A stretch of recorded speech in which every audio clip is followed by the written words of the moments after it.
अस्सलाम वालेकुम dear viewers, आप देख रहे हैं सिंधी टीचर। मैं आपको बुनियादी सिंधी, बेसिक सिंधी, स्टार्टिंग सिंधी, सिंधी कायदे अलिफ से पढ़ाने की कोशिश कर रही हूँ। उसके बाद हमने स्टार्ट किया है class 3 to class 7। Sindh textbook board के हम कंप्लीट पढ़ चुके हैं। जो चैप्टर पढ़ा है उसका मुकम्मल उर्दू तर्जुमा भी किया है। उसमें जो भी एक्सरसाइजेस थे, क्वेश्चन आंसर, अल्फाज मायने, अल्फाज जुमले, खुलासे, वो सब हम सॉल्व कर चुके हैं।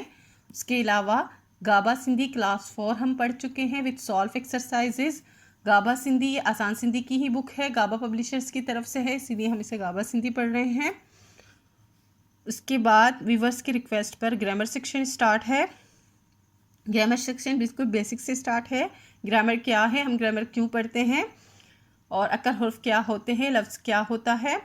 फिर इस तरह से इस्म और सिफत की तारीफ़, उनके इकसाम और उनके दर्जे पढ़ चुके हैं। फिर ज़मीर है, ज़मीर में भी हम ज़मीर के 3 इकसाम पढ़ चुके हैं। आज हम पढ़ेंगे चौथा इकसाम, जिसे ज़मीर इस्तेफ़ाम कहते हैं। शुरू करते हैं। ये ज़मीर की ही एक किस्म है। बिस्मिल्लाहिर्रहमानिर्रहीम। ज़मीर इस्तेफ़ाम। इस्तेफ़ाम जे मायने आहे सवाल पुछण। इस्तेफ़ाम के मीनिंग्स हैं, मायने हैं सवाल पूछना। अहिड़ा ज़मीर जे सवाल पुछण लाइ कम अचनि था तंहिंखे ज़मीर इस्तेफ़ाम चवंदा आहिनि। ऐसे ज़मीर जो सवाल पूछने के लिए काम आए उनको ज़मीर इस्तेफ़ाम कहते हैं। मिसाल छा, केर, केड़ो, कंहिं वगैरह।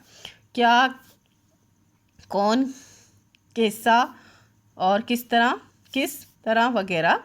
इस तरह के जो अल्फाज हैं ये ज़मीर इस्तेफ़ाम में आते हैं।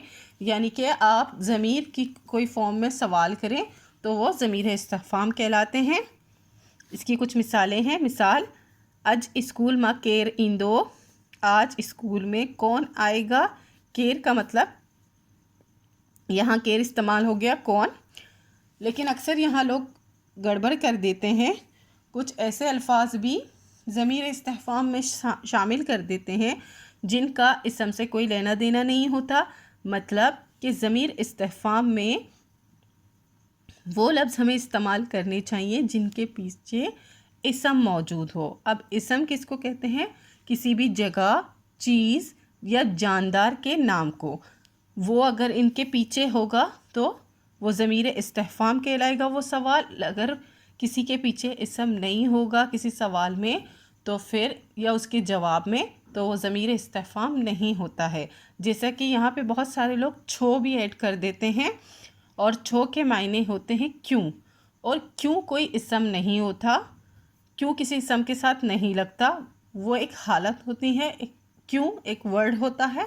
जबकि छा का मतलब होता है क्या। तो ये हम पूछते हैं कि आपका नाम क्या है, तो हम बोल सकते हैं इस तरह से, ये एक इंसान के बारे में बात हो रही है। या फिर हम कह सकते हैं इस शहर का नाम क्या है, तो इसके पीछे इंसान या फिर शहर के दोनों इस्म ही हैं। और इसी तरह केर का मतलब होता है कौन, तो कौन भी हम कह सकते हैं कि आप कौन हैं, इसके पीछे भी इस्म हो सकता है। इसी तरह खेड़ो का मतलब होता है कौन सा, तो कौन सा के पीछे भी जगह हो सकती है। और कह का मतलब होता है किस, तो किस के पीछे भी किस जगह कह सकते हैं हम, कराची में किस जगह। इस तरह से ये जो अल्फाज होते हैं इनके पीछे इस्म का मौजूद होना ज़रूरी है। जबकि छो के पीछे हम इस्म मौजूद नहीं होता, वो उसका मतलब होता है क्यों। मिसाल, अज स्कूल में केर ईंदो। आज स्कूल में कौन आएगा, तो यहाँ पर कौन का मतलब होता है आएगा, तो कौन आएगा, एक इंसान ही आएगी, तो वो इसके पीछे ज़मीर इस्म मौजूद है। केड़ो रंग तुके पसंद आहे। कौन सा रंग तुम्हें पसंद है, तो यहाँ भी इंसान से बात हो रही है। तुके छा खपे, तुम्हें क्या चाहिए। इहो खे जी टोपी आहे, ये किसकी टोपी है।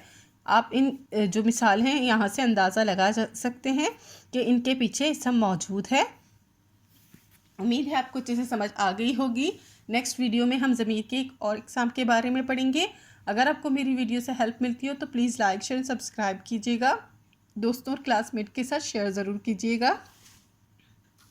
अगर आपको ग्रामर सेक्शन में कोई भी प्रॉब्लम हो, कुछ भी समझ नहीं आ रहा हो, तो आप कमेंट सेक्शन में बता सकते हैं। अल्लाह हाफिज़।